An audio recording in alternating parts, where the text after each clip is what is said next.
Hello students, आज हम सीखेंगे easy way to learn trigonometric table. तो सबसे पहले हमने इस तरह लिख लिया, यहाँ थीटा की value it can be 0 degree, 30 degree, 45 degree, 60 degree and 90 degree. तो सबसे पहले हमें ये करना है कि यहाँ हम लिख लेते हैं 0, 1,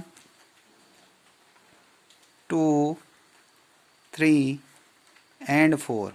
उसके बाद अपॉन में हम लिखेंगे यहाँ भी 4, यहाँ भी 4, यहाँ 4, यहाँ 4 और यहाँ 4।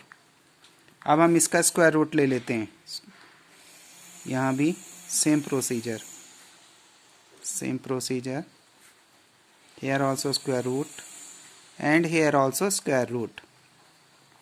अब 0 upon any number will be equal to 0 and the square root of 0 will be 0. That's why sin 0 will be 0.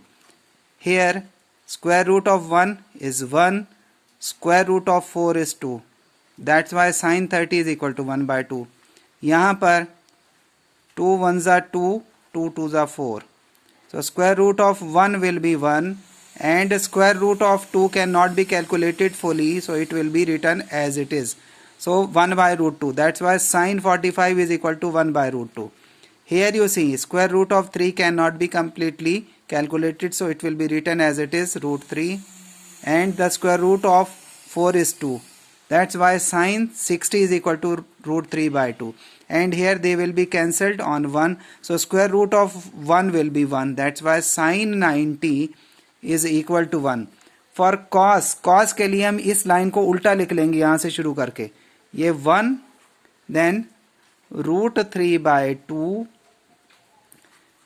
पहले लिखा हमने 1, फिर root 3 by 2, फिर हम यहाँ लिखेंगे 1 by root 2, फिर उसके बाद हम लिखेंगे 1 by 2 और लास्ट में लिखेंगे हम 0। ये जो लाइन है कॉस वाली वो साइन के उल्टी होती है। उसके बाद टेन थीटा, टेन जो होता है वो होता है साइन बाय कॉस के बराबर, sine upon cos is equal to 10। That's why if you want to find the value of 10 0 degree, for that purpose we'll have to take 0 upon 1। तो 0 upon में एनी नंबर हो तो वो 0 ही होता है accept 0। So 0 by 1 is equal to 0. That's why 10 0 will be equal to 0. For 10 30 we'll have to take 1 by 2 whole upon root 3 by 2. तो जब 1 by 2 whole upon root 3 by 2 लोगे तुम, तो 2 से 2 कैंसिल हो जाएगा, ऊपर बचेगा 1, डिनोमिनेटर में बचेगा root 3। ये ऐसे हुआ देखो, if you take 10 30 degree, for that one sin 30 will have to take here 1 upon 2 and cos 30 is root 3 by 2. So 2 से 2 कैंसिल हो गया, यहाँ क्या बचा 1, यहाँ बचा root 3, so 1 by root 3 आ गया।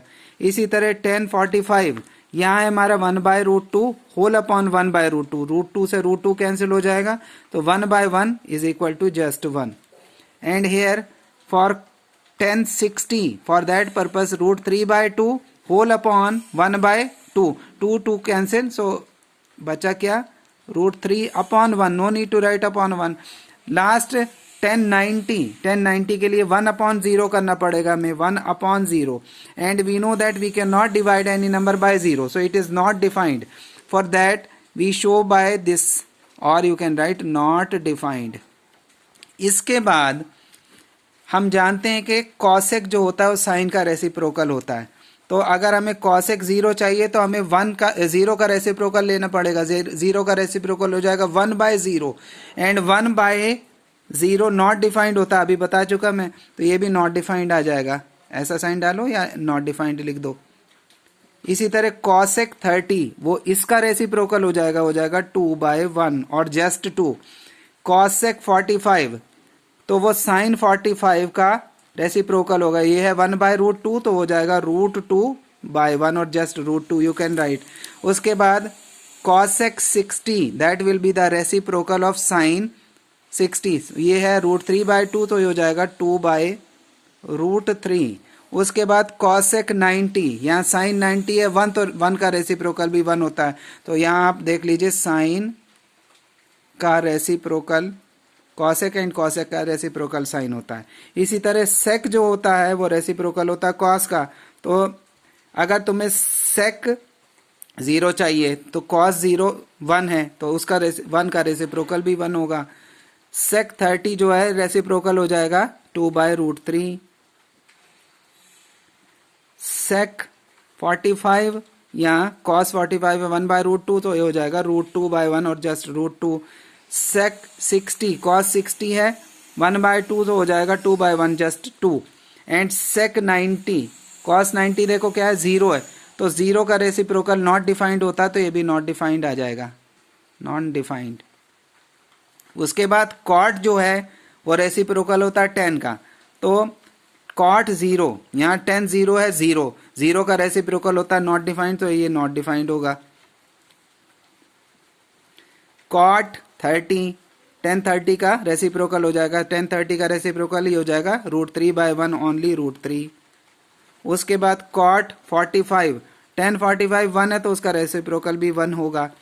कॉट 60 10 60 है √3, तो इसका रेसिप्रोकल हो जाएगा 1/√3। हाँ यहाँ एक नई बात है, यहाँ पर कॉट 90 हमें चाहिए, 10 90 नॉट डिफाइंड होता है, तो नॉट डिफाइंड का जब हम रेसिप्रोकल लेते हैं तो वो 0 आ जाता है, तो ये 0 आ जाएगा। तो इसमें कोई मुश्किल नहीं है, अगर आपको पहली लाइन याद हो गई या किस तरह बनानी है, तो दूसरी लाइन उसकी उल्टी होती है, तीसरी लाइन इसका और इसका डिवाइड करके आएगा साइन बाय कॉस करके हियर, और कॉसेक जो है वो रेसिप्रोकल होगा साइन का, तो साइन की वैल्यूज हैं उनको उल्टा कर देना है। कॉस सेक जो है रेसिप्रोकल होता है कॉस का, तो यहाँ पर इसे कॉस की वैल्यूज को उल्टा करके लिखना है, यानी उनका रेसिप्रोकल लेना है। और कॉट जो होता है 10 का रेसिप्रोकल होता है, तो यहाँ जो 10 की वैल्यूज हैं उनका रेसिप्रोकल ले लेना है। तो एक लाइन अगर याद हो गई तो पूरी टेबल याद हो जाएगी, और एग्जाम में आपको ये टेबल रफ में आप कहीं बना के लिख सकते हैं, तो it will be easier for you. I think you understood. If you understood, please like share and subscribe my channel. Thank you.